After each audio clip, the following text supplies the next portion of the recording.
Oi pessoal, bem-vindos a mais uma live com Eric Carminati.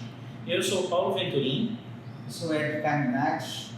E hoje vamos trazer para vocês o tema de positividade no ambiente de trabalho como uma forma de melhorar a comunicação entre as pessoas.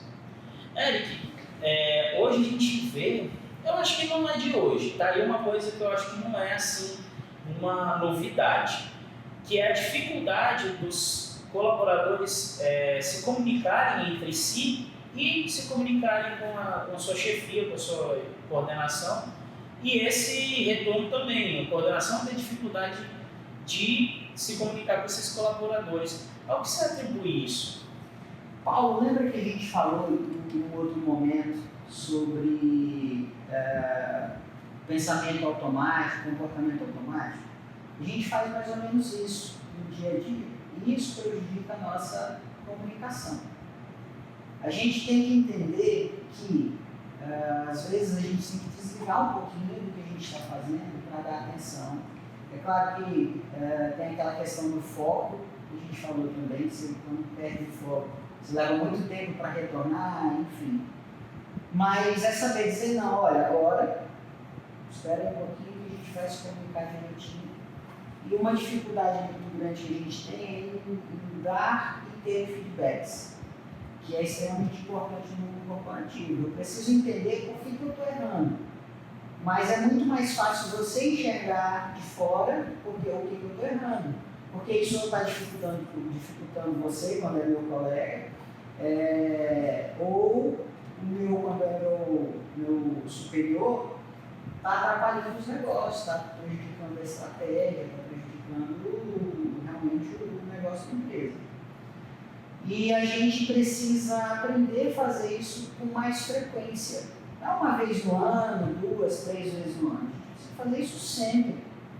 O feedback ele não precisa ser formal, sabe? Aquele negocinho de você fazer uma avaliação de desempenho. Não precisa ter isso todo dia. Claro que isso aí é algo que é importante para você fazer uma avaliação de como é que os negócios estão sendo conduzidos. Mas diariamente é extremamente importante. Olha, Paulo, eu vi um comportamento seu que eu não concordo com isso, com o outro. O que você poderia fazer para poder melhorar? E aí você cria na pessoa o senso de responsabilidade, certo? Mas essa comunicação precisa ser muito aberta. Ou seja, se eu vou te perguntar qual o problema, eu tenho que estar disposto a ouvir qual é o problema. A dificuldade maior é que você pergunta, mas você não ouve a resposta, você não quer saber a resposta. A verdade é essa, você está ali para acusar, sabe? E a gente tem que parar com isso. Isso vem, porque a pessoa é culpada, não está preparada, por conta das pressões. Às vezes não, eu enxergo que não é de propósito, sabe? Mas é o perfil da pessoa, a pressão do trabalho, do dia a dia, dos negócios, e aí ela acaba deixando de perceber isso, sabe? E aí ela coloca mais pressão, a pessoa já está errando porque está sob pressão, e ela coloca mais pressão em cima. Quando não é isso, é competitividade. Então as pessoas estão tão inseguras de si, do profissional que é, por conta dessas pressões, da forma com que eles são muitas vezes conduzidos pelos líderes, que isso acaba deixando as pessoas inseguras. Eu vou ensinar o Paulo, ele é meu subordinado, eu vou ensinar ele tudo que eu sei, eu vou perder meu lugar. Porque eu enxergo o potencial no Paulo. Ao invés disso, eu teria que pensar, eu quero estar num degrau a mais, e eu vou ajudar o Paulo a assumir o espaço que eu estou. Porque enquanto não tiver alguém para assumir o meu lugar, eu não consigo evoluir. Olha só como que muda o pensamento. E aí as pessoas precisam começar a pensar dessa forma. Ver como oportunidade. Eu vou ajudar o meu colega, porque se eu ajudar ele a desenvolver melhor o trabalho dele, a se organizar, vai facilitar o meu trabalho depois, vai ficar mais rápido, o processo fica mais bem feito, mais rápido, a gente vai ter uma sintonia de ideias, entende? Então é onde você trabalha a positividade, você pensar nas oportunidades. Nós fomos acostumados a sempre pensar no lado negativo, né? Nas ameaças. Vamos pensar na positividade. Em como evitar o erro. Em como evitar. Mas e aí, o que eu consigo fazer de melhor? Qual a oportunidade que isso me traria? Pois é. Não, ela é interessante que você fala de ensinar e já é um lugar comum, né, hoje em dia, falar sobre como ensinar é a melhor forma de aprender, de fixar aquela informação, de você realmente se tornar uma pessoa ainda melhor naquela determinada área, naquela determinada disciplina. Mas assim, cara, quando a gente pensa na realidade acho que da nossa região, isso acontece em muitos lugares do Brasil, a gente vê as pessoas numa situação onde elas estão liderando pessoas, vamos dizer, num organograma abaixo delas, é uma equipe pela qual ela se responsabiliza, e ele em si faz parte de uma equipe e de um outro gestor. E muitas vezes essa pessoa ela encontra dificuldades em treinar a equipe dela aqui, mas também não encontra abertura acima do gestor dele. Então, como uma pessoa dessa vai se comportar? Ela vai ter que trabalhar as duas pontas, tipo, ela vai ter que trabalhar o colaborador da equipe dela para formar ele para substituir ela, mas ele vai ter que também formar o gestor para poder promover ele. Paulo, quando a pessoa consegue ter essa visão do que a gente está falando aqui, provavelmente ela vai ter esse trabalhinho a mais aí. Quando você deixa de ter a comunicação que vem do teu gestor com você tem que instigar isso. Eu vivi uma experiência, por um tempo eu fui gestor de frota de uma empresa, da empresa familiar, né? A empresa da nossa família. E eu geria essa frota e eu tinha um gestor que a gente ficava um pouquinho longe dos setores onde a gente estava, mas o meu gestor, ele acabava não tendo tanto essa aproximação, sabe? Ele não buscava muito me dar feedbacks, dizer o que ele acreditava, quais eram os objetivos do trabalho. Sim. Então, assim, ele acabava não dando isso por ele estar lá mais no automático e próximo do restante da equipe. E o que acontecia? Eu, por outro lado, antes de ter o conhecimento do coaching, de estudar sobre isso, eu também não buscava. E aí eu passava os apertos lá sozinho, não dividia com ele, porque assim, tinha parte da responsabilidade que não estava na minha alçada, e eu tinha que passar para ele, ao invés de passar, eu tomava a decisão e depois ficava com a bronca. E aí olha só a dificuldade que eu passei. E aí começa a desmotivar, começa a ficar pesado, sabe? Você vem, não sabe por que vem trabalhar. E aí essas coisas todas vão te levando para um poço sem fundo, certo? Mas porque eu podia ter buscado, ei, me ajuda aqui, onde é que eu estou errando? Vamos fazer um planejamento nós dois, eu estou precisando disso porque eu estou meio perdido. Vamos nos aproximar mais, vamos combinar de conversar, sei lá, não dá para conversar todo dia, mas uma vez por semana. E aí eu podia ter buscado isso também do outro lado, certo? A gente pensa assim, porque é o líder, é o chefe, é o dono, ele é que tem que vir. Se a gente for pensar na pirâmide, nessa pirâmide, realmente, os líderes estão para servir os liderados, porque é ele que capacita, é ele que oferece as ferramentas, é ele que dá esse suporte. Já não é mais aquela servidão, né? Sim. Que os liderados que tem que servir e acabou isso, aí não existe mais. É claro que o líder ele tem que estar no ponto estratégico, tem que estar com pensamento estratégico, é justamente por isso que ele serve.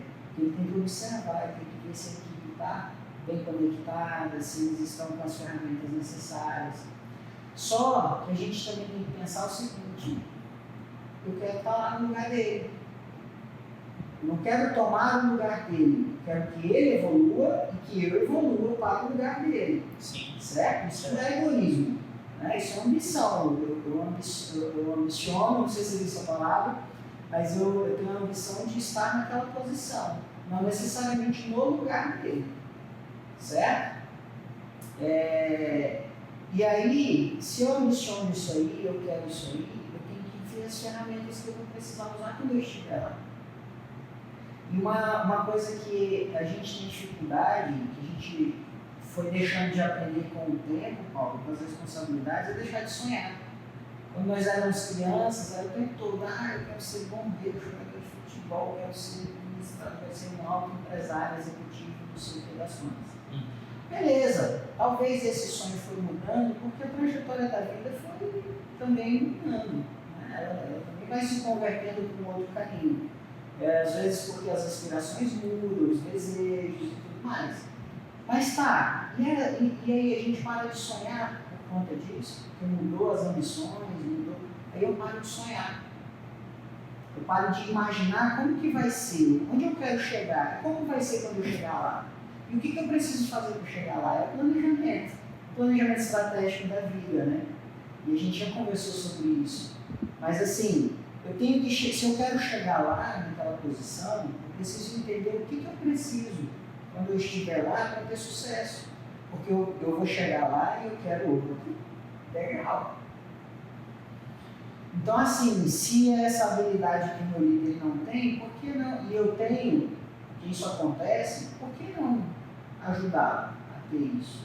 Através do exemplo, para você também não intimidar muito ele. Então faça um exemplo, dê o exemplo disso. Chega lá, chefe, eu preciso da sua ajuda, eu preciso do seu apoio, eu preciso estar mais próximo de você, eu quero entender como funciona isso aqui, sabe? Tem uma linguagem aberta, simples. Tá? Aí, se a pessoa não tem a habilidade de escutar muito bem, você tem que buscar ferramentas para isso.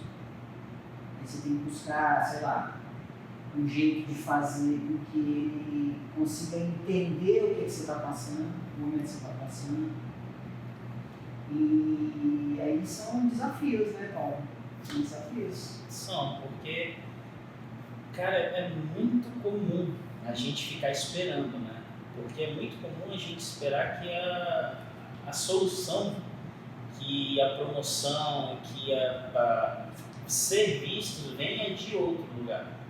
É uma coisa que eu escuto muito e por muito tempo eu acreditei nisso, que é a questão de, assim, a empresa onde eu estou, ela precisa, eu quero evoluir, porque a empresa não faz um plano de carreira para mim aqui dentro.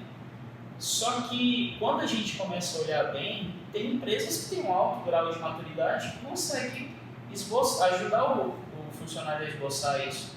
Mas no geral, é o próprio colaborador que precisa esboçar, e aí ele não está pronto, ele não tem esse pensamento de realmente eu sou agente dessa mudança na minha vida e eu tenho que sair do ponto A para o ponto B e eu fico esperando o chefe. E aí o chefe é outro, muitas vezes é outro coitado que também está na mesma situação. Não coitado assim de tadinho, tá ganhando muito mal, não é questão financeira, mas também é outra pessoa que não tem esse pensamento tão claro, né? Isso aí eu acho que é muito comum. E assim, vamos lá, estamos lá trabalhando, tem esse pensamento. Não encontro resistência. E se a pessoa encontrar resistência? Porque acho que é normal, né? Acho que normal não, mas talvez seja comum. Eu encontrar resistência, o colaborador, por que esse cara está me cobrando tanto? Ou o chefe, por que esse cara está querendo me dar uma rasteira? De que forma a gente pode evitar? De que forma a pessoa pode evitar que, ou pelo menos acontecendo, de que forma ela pode, sabe, desmistificar isso, tirar essa impressão, mostrar para as pessoas que realmente o que ela quer é evoluir, e essa evolução é um motor que serve para mover todo mundo. De que forma ela consegue expressar isso de um jeito assim, mais assertivo? Paulo, você faz umas perguntas difíceis de vez em quando, né? Mas olha só, cada situação é uma diferente, existe essa competitividade, sempre vai existir, porque o ser humano ele tem essa essência naturalmente, né? Sempre teve e eu acredito que vai ter por muito tempo ainda, né? Isso não morre. É assim, a gente precisa tentar primeiro compreender o que o outro tá entendendo da nossa intenção. E da mesma forma que a gente quer ser ouvido, a gente precisa ouvir, a gente precisa escutar, certo? E a gente tem que ter um grau de maturidade e honestidade muito grande. E é chegar e falar, cara, eu ambiciono estar assim, eu quero estar assim. Da mesma forma que o teu chefe chega com você e fala, ele também deve ser honesto e falar assim, olha, eu quero que você saia daí, cara. Você precisa evoluir, você precisa passar dessa fase. Isso aí é um momento, agora você vai ficar aí a vida inteira. E aí, assim, é criar expectativa do melhor, sabe? É mostrar que as suas intenções são boas intenções. E aí é honestidade. Não existe muita técnica para isso, sabe? É você ser honesto, é deixar de esconder, é comunicar mesmo. É se expressar. Agora sim, cuidado com o que você vai expressar também. Cara, eu quero estar no teu lugar daqui a 1 ano. Cuidado como você vai falar isso, né? Mostra para ele que a tua intenção é evoluir. Tanto quanto você quer que ele evolua também. Então, assim, essa matemática aí, que sempre parece um pouco complexa, um pouco complicada, ela está sempre voltada para a ética e para a honestidade. Você precisa ser ético e honesto. E aí, assim, pegando o gancho da honestidade, para uma pessoa que quer seguir por um caminho mais positivo na vida dela, faz parte ser brutalmente honesta o bastante para pedir demissão ou demitir numa situação onde ela vê que não vai haver evolução, não há caminhos dentro daquela empresa para ela, não é a dela? Paulo, a gente precisa ter o autoconhecimento, e isso aí é algo fantástico. Se alguém falar assim, eu tenho pleno autoconhecimento, eu duvido um pouco, porque nós somos seres adaptativos, e todos os dias a gente vai se adaptando a novas realidades, novas situações. Mas assim, a gente tem que buscar esse autoconhecimento. O que eu realmente quero? Lembra do sonhar? O sonhar, você tem que planejar aquilo lá. Planeje. Primeiro passo é esse, tá? Você tem que ser honesto consigo mesmo e falar assim, olha, hoje eu cuido de uma frota de caminhões, mas eu quero ser coach, eu quero ser palestrante, né? E aí, qual o caminho para chegar lá? O que eu preciso fazer? O que eu tenho que aprender? Quais as habilidades eu preciso desenvolver? Faça isso antes, porque você pode ficar em apuros. Vou pedir demissão e tal, eu vou começar a ser coach. Legal, você já fez o curso? Você sabe quanto tempo você precisa se dedicar de estudos, de leitura, conhecer outros coachings para você poder também avaliar o que você pode... não é copiar a palavra, mas modelar. Obrigado, Paulo. E aí você já pensou quem que você quer modelar? Precisa ser só uma pessoa? Não, são vários profissionais. De repente você vê um pouquinho do perfil que você quer assumir em várias pessoas. Legal, não precisa copiar, modele. Poxa, ele faz isso aqui, eu acho super bacana essa ação, esse modo de pensar e agir e tudo mais. Então assim, requer planejamento. Aí o que as pessoas fazem? Não, eu vou ser honesta comigo mesmo, eu não gosto desse emprego, vou sair. Legal. E aí depois que você sair? O importante é você planejar isso. Como que vai ser isso? Também... Esse planejamento pode incluir, inclusive, uma mudança de empresa, né? Exatamente. Às vezes eu estou aqui, quero continuar gerindo frota. Legal, mas eu não me adequei às normas dessa empresa, a essa missão, a essa visão da empresa. Não está adequado com os meus objetivos pessoais. E aí eu tenho que buscar um outro caminho. Eu gosto disso, eu quero fazer isso, mas aqui não está dando certo. Porque minha comunicação é difícil, porque eu tenho dificuldade com fulano de tal. Até você tem que tentar trabalhar isso antes. Mas não deu certo, não funciona, porque ele tem muita resistência e acaba criando em mim essa resistência, baixa autoestima. E aí você realmente deve buscar. Mesmo assim, planeje-se. Da mesma forma, faça um planejamento. Qual empresa que você acha que se adequa a isso? Aliás, que você se adequa, né? A empresa já vai estar lá. Já vai estar lá, já vai existir, ela já tem uma cultura. Mas qual empresa você se adequa? As pessoas, elas esquecem de procurar uma missão, por exemplo. Eu quero ser coaching. Qual é a missão do coaching? O que o coaching faz? Qual é o objetivo? Qual deve ser o objetivo do coaching? Existe um código de ética para essa profissão? Para o engenheiro? Para qualquer um. Eu estou dando o exemplo do coaching, né? Mas é qualquer um, é qualquer profissão. Até mesmo aquela profissão que ainda não é considerada profissão, certo? Então, de toda forma... Vale para o designer também. Vale... Para o designer dentro da área de design. Mas obviamente que você tem que ter essa assimetria, certo? Porque senão a empresa vai para um lado, você vai puxar para o outro, vira um cabo de guerra. E aí cabo de guerra é uma briga para ver quem vence primeiro. Você vai ficar infeliz, a empresa vai ficar incompleta, porque ela precisa, se você está lá, é porque ela precisa de você, ela precisa daquela função. E se o teu planejamento está completamente diferente, distinto da empresa... Eu sei o que é isso, porque eu passei por isso profissionalmente, de estar numa empresa onde havia um choque constante do rumo a seguir em relação à área que eu geria, né? E foi um ponto importante a saída, porque realmente não dava mais certo. E aí hoje eu entendo a minha saída naquela época muito melhor. Eu acho que é uma maturidade que a pessoa vai ganhando, né? De entender o processo, entender como ela está inserida naquela situação e entender ela como um ator mesmo. Ela não está lá passiva, sendo levada de um lado para o outro, ela está agindo. Mesmo quando ela deixa de agir, é uma ação, né? É uma ação que culmina num resultado. Agora sim, a gente está falando de empresas grandes, né? Mas Eric, vamos lá. Eu sou empreendedor, tenho uma empresa aqui, 10 funcionários. Como é que eu, no topo, é uma microempresa, uma média empresa, o que for, mas como eu, que sou o dono da empresa, faço com que as pessoas entendam isso?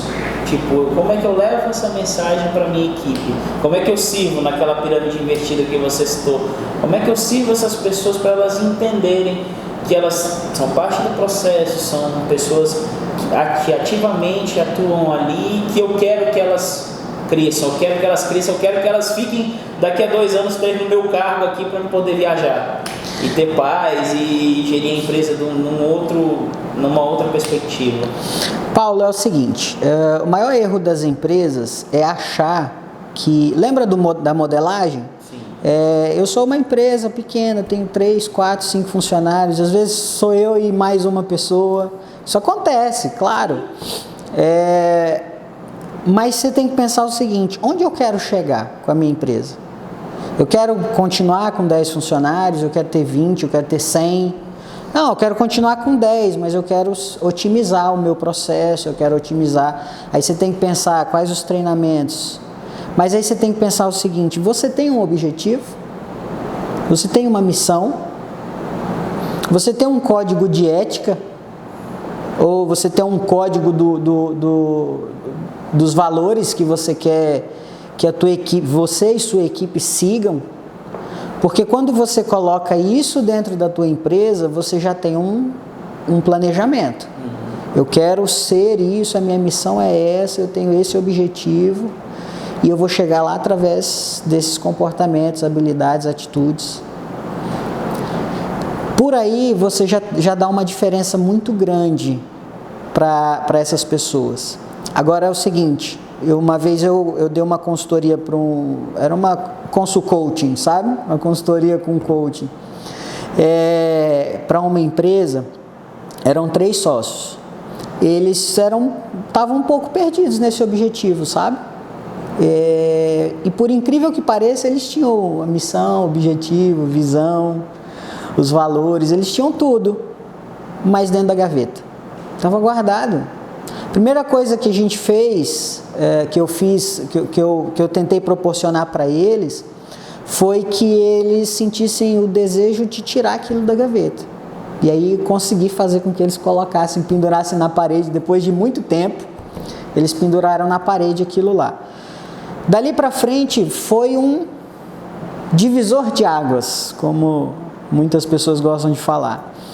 Foi um divisor de águas para eles. Por quê? Então aquilo lá faz um milagre? Não, mas é um planejamento do que eles são e de onde eles querem chegar. Sim. Certo? Então, assim, a primeira coisa que um dono precisa fazer, um líder precisa fazer, é ser líder, é escutar quais os objetivos das pessoas, qual o planejamento que elas têm, e transformar aquele planejamento da empresa dele em algo palpável, justo e que as pessoas queiram alcançar. É criar aquela paixão que ele sente pelo negócio. É fácil. Numa empresa pequena é mais fácil do que numa empresa de 300, 400 funcionários, com certeza. Mas é possível, mesmo na empresa de grandes quantidades de funcionários. A gente só precisa realmente mostrar que a gente tem um plano e que eles fazem parte daquilo e que são importantes. Antigamente, se existia um jargão na administração que era assim: todos somos substituíveis dentro de uma organização. Mentira. Nós somos insubstituíveis, certo? Eu posso, é claro, se o Paulo for mais competente do que eu, mais habilidoso, ele pode assumir o cargo em que eu estou, mas eu sou uma pessoa insubstituível. Ninguém vai me substituir. Ele pode assumir o cargo no meu lugar e eu ir para outra empresa, ser demitido, pode acontecer, certo? Mas substituído nunca. O que a gente precisa fazer é sentir o desejo de estar ali todos os dias, é entender qual é o sonho do meu chefe, do meu patrão, do dono da empresa. Será que os nossos patrões têm esse entendimento de passar isso? Aí a gente entende que as pessoas vão e vêm, mudam de cargo e tudo. Algumas empresas, os fundadores já não fazem mais parte porque ou faleceram ou já se aposentaram, e aí os filhos começam a assumir aquele papel. Mas será que os filhos também têm esse sonho? Eles entendem esse sonho? É claro que tudo vai ficando cada vez mais profissional, o uso de tecnologias, enfim. Mas a gente tem que continuar sonhando com aquilo.